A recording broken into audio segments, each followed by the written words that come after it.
네, 오늘 시편 128편의 그 주제는 여호와를 경외하는 것, 그 얘기죠. 여호와를 경외하는 삶을 사는 것은 그런 인생을 사는 사람들마다 복이 있다 이렇게 말씀하고 있습니다. 근데 이게 이제 여호와를 경외한다고 하는 것이 무엇인가가 중요한 거예요. 여러분, 하나님을 경외한다고 하는 말이 그게 무슨 말인가요? 알긴 알지만 우리가 이 시편에서 하나님을 경외한다고 하는 말을 우리가 시편에서 배워야 합니다. 근데 오늘 여기 보니까 내가 내 손의 수고한 대로 먹을 것이고 복되고 형통하게 될 것이다. 여러분 한번 생각해 보세요. 우리가 예수 믿지만 이런 사람이 얼마나 있습니까? 있긴 많이 그렇게 많지 않죠? 있어요. 이렇게 모든 일들이 다 형통하고 모든 일들이 복된 있긴 있지만 그게 많지 않아요. 한번 생각해 보세요. 또 우리 3절에 보면요. 내 집 안방에 있는 내 아내는 결실한 포도나무 같으며, 이 포도나무라는 것은 항상 기쁨의 상징입니다. 성경에서는. 그리고 이 번성의 상징이에요. 그래서 내 아내는 내 집에서 포도나무 같을 것이고 내 자식들은 어린 감람나무 같으리로다. 이 감람나무는 이 생명력을 상징합니다. 이게 척박한 땅에서도 굉장히 잘 자라거든요. 그리고 아주 유용합니다. 그래서 이 생명력을 상징하는데 내 아내는 포도나무 같이 되고 어린 자녀들은 감람나무 같이 된다. 우리가 보세요. 우리가 이런 가정들이 있기는 있죠.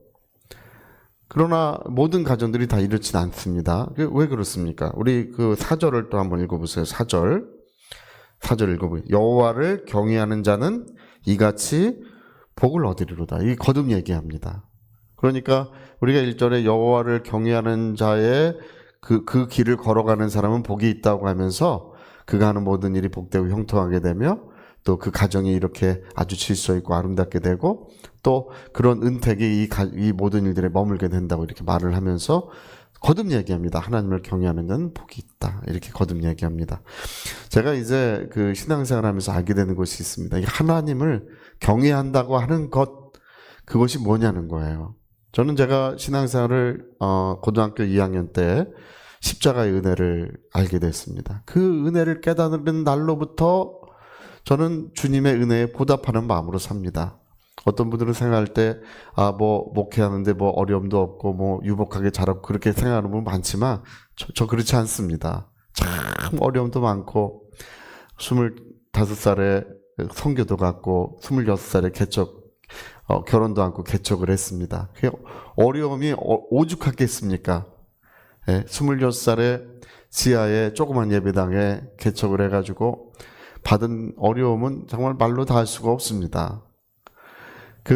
그런 얘기를 하지 않습니다. 얼마나 어려웠고 얼마나 고생 많았고 얼마나 힘들었고 저는 이런 얘기 하지 않습니다. 왜? 저는 하나님께 참으로 감사하고 기쁨으로 살았습니다. 어려웠고 힘겨웠지만 그러나 감사와 찬송과 기도를 쉬지 않으면서 그렇게 했습니다. 정말 하늘이 무너지고 그런 어려움도 많이 있었죠. 제가 이 몸이 아파서 병들어 있을 때는 제가 오늘도 아내에게 물어봤습니다. 몇 년 동안 아팠지? 물어보니까 한 3년, 저는 한 1년 반이나 2년쯤 됐는 줄 알았더니 한 3년쯤 됐나 봐요. 예, 그렇게 얘기를 하더라고요. 저는 매일같이 목숨의 생명의 위협 속에 있었습니다. 숨이 안 쳐지고 그래서 숨이 안 젖어서 죽는구나 하고 깨어날 때가 한두 번이 아니었어요. 벌떡 일어나서 깨면 몸이 잘 움직여지지 않습니다. 그게 아주 몸이 다 망가져가지고 그래서 일어나서 근데 한 번도 병원에 갈 생각을 하지 않았습니다. 병원에 가야지. 그런 생각 안 했습니다. 저는 병원 가는 거 다 지지하고 찬성하고 병원에 가든 신유의 능력으로 낫는 것이 하나님의 뜻이라고 저는 믿습니다. 그러나 그때 저는 채찍에 맞음으로 나음을 입었다는 그 말씀을 내가 믿지 않는다면 내가 어떻게 하나님 말씀을 증거할 수 있겠습니까? 저는 제가 죽더라도 주가 채찍에 맞아서 제가 치유를 받았다는 사실을 제가 믿고 그 능력을 의심하지 않고 그 능력을 의지했습니다.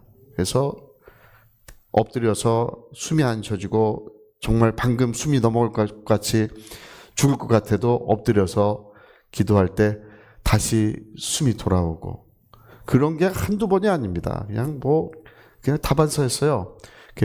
곧 죽겠구나 이렇게 생각이 들어도 그렇지 않고 하나님의 뜻이 있으면 살리실 것이다. 그리고 채찍에 맞아서 나를 치유해 주실 것이다. 이런 확신을 가지고 계속 기도할 때 여러분 한번 생각해 보세요. 안 겪어봐서 모르는 거예요. 여러분 그러면 금방 병원 가시죠? 금방 병원 가서 치유받고 약 잡수시고 뭐 그러지만 저는 겪어보면 저는 그런 삶의 환경 속에서도 오직 하나님 말씀을 지했습니다. 그리고 어느 날 치유를 받는데 그 순간 하나님의 역사는 바로 그 1초, 바로 그 순간에 이루어졌습니다. 그날은 제가 지금도 기억합니다. 그날은 주일이었고, 그리고 성도들을 위해서 기도해줬고, 집으로 일부 예배를 마친, 11시 예배를 마치고, 이제 제 있는 숙소로 몸을 돌이켜서 가려고 하는 바로 그 순간에 나았다. 그 기쁨이요. 영혼에서 이게 연기가 피어오르는 것처럼 기쁨이 피어오르는데 이 형언할 수 없는 기쁨이 피어올라요. 나았다. 그래서 그날 잠시 침대에 가서 누웠는데 전혀 아프지 않고 정말 완전히 그 순간 깨끗하게 나았습니다. 할렐루야. 여러분 오늘 우리가 시편에 이거 읽어보면요. 다윗이 찬송과 감사를 쉬지 않고 올려드리고 있죠. 다윗이 하나님 복 주셔서 그렇지. 하나님이 그의 인생에 함께 해주시고 은혜 주셔서 그렇지. 그렇게 생각하기 십상인데 그렇지 않습니다. 다윗은요. 10년 동안 소망 없는 인생, 정말 아무 가치 없는 인생, 반드시 잡혀 죽을 수밖에 없는 그런 삶을 살았어요. 하루하루 사는 것이 하나님이 하루를 음식을 주지 않으면 음식 먹을 때도 없었어요. 지명 수배자니 오죽합니까? 소망 없는 인생, 그런 가치 없는 인생을 살면서도 감사와 찬송을 올려드렸습니다. 왕이 된 다음에는 계속 전쟁을 해야 됐고요. 이 다윗은요, 자기보다 앞서 죽은 자식이 3명이나 있습니다. 특히 밧세바가 그 아이는 이름도 없어요. 밧세바가 낳은 아들은 죽을 때 다윗이 살려달라고 금식하며 얼마나 하나님 앞에 애타게 기도했는지 모릅니다. 근데 그 아들은 내가 데려가겠다고 하나님 말씀하시고 그 아들 죽은 다음에 다윗이 씻고 곧바로 또 하나님께 감사와 찬송을 올려드렸습니다. 할렐루야. 후논도 죽었고 압살롬도 죽었고 죽을 때 슬퍼했지만 이 시편에 빛나고 아름답고 주옥 같은 찬송과 감사의 시가 여기 적혀 있는 것은요, 고난이 없고 어려움이 없어서가 아니라 정말 그 모든 것들 가운데 하나님을 경외하는 그의 신앙이 적혀 있는 거예요. 그는 하나님을 원망하거나 탓하지 않고 감사와 찬송과 영광을 올려드렸던 것입니다. 제가 예전에 어떤 TV에서 어떤 사람의 이야기를 봤는데요. 그 사람은 시집을 왔는데 아주 너무 깊은 시골에 시집을 와가지고 평생 자기 동네를 벗어나 보질 못한 거예요. 평생을. 그리고 동네를 벗어나 보지도 못했고 자기 어머니가 시집간 딸 얼굴 보려고 왔는데 너무 시골이라 오다가 돌아갔대. 평생 어머니 얼굴도 못 봤어요. 그러니까 인터뷰를 하는 사람이 물어봐. 아니 남편이 어머니를 맞으러 가지 않아서 못 왔다는데 남편이 원망스럽지 않았냐고 물어보더라고요. 근데 자기는 원망이라는 걸 몰라서 못했대. 알았으면 했을 텐데. 제가 그 얘기를 듣고 얼마나 눈물 많이 흘렸는지 모릅니다. 지금도 그분이 했던 그 얘기가 제 마음에 이렇게 남아있어요. 왜냐하면 저는 고생하고 어려움 많아도 저는 항상 하나님께 감사합니다. 정말 그 감사가요, 얼마나 감사하고 얼마나 감사한지 이게 말로 다 할 수가 없어요. 하나님은 나의 생명이시고 하나님은 나의 모든 것이다. 여러분, 이 성경의 이야기는 우리가 고난이 없거나 정말 어려움이 없을 것을 얘기하는 것이 아닙니다. 우리가 하나님을 경외하는지를 그걸 물어보고 있는 거예요. 정말 하나님을 사랑하고 정말 하나님을 경외하는지. 그래서 하나님을 경외하는 자는 마치 어둠을 밝히는 해가 떠오르는 것처럼 하나님을 경외하는 자에게는 의로운 해는 반드시 떠오른다는 것입니다. 그 얘기하고 있는 거예요. 제가 다윗의 이야기를 잠깐 찾아봤는데 우리 시편 27편 10절 한번 읽어볼까요? 자, 다윗의 이야기입니다. 내 부모는 나를 버렸으나 여호와는 나를 영접하십니다. 다윗이 뭐라고 말한다고요? 부모는 나를 버렸습니다. 자, 시편 69편 8절도 한번 읽어볼까요? 내가 나의 형제에게는 객이 되고 나의 어머니의 자녀에게는 낯선 사람이 되었나이다. 이게 뭐예요? 형제들도 자기를 다 무시하고 사람 취급하지 않는다는 것입니다. 형제들도 부모도 나를 버리고 형제들도 나를 사람 취급하지 않습니다. 그렇게 써 있어요. 자, 우리 시편 38절 5절은요. 정말 심합니다. 우리 또 한번 내 상처가 썩어 악취가 나는데 이것이 하나님의 탓이 아니라 내가 우미한 탓입니다. 뭐 이렇게 얘기하고 있습니다. 내 상처가 썩어서 뭐가 난다고요? 악취가 나고 있습니다.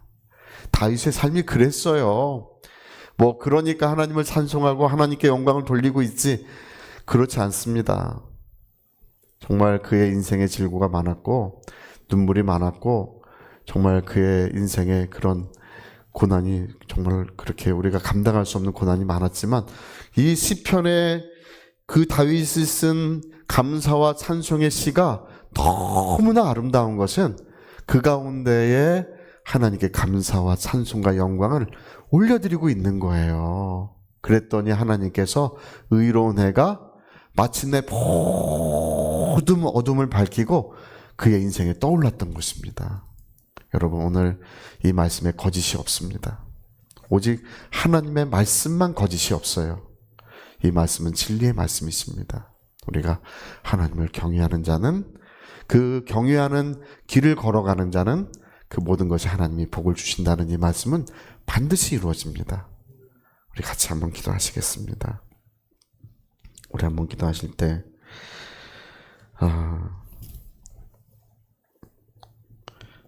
여호와께서 시온에서 내게 복을 주신다. 시온은 가장 영적인 곳이고 신앙의 중심지인데 거기에서 하나님의 큰 은혜가 이루어지게 하실 것이라고 이렇게 말씀합니다. 우리 위하여 통성으로 기도하시겠습니다.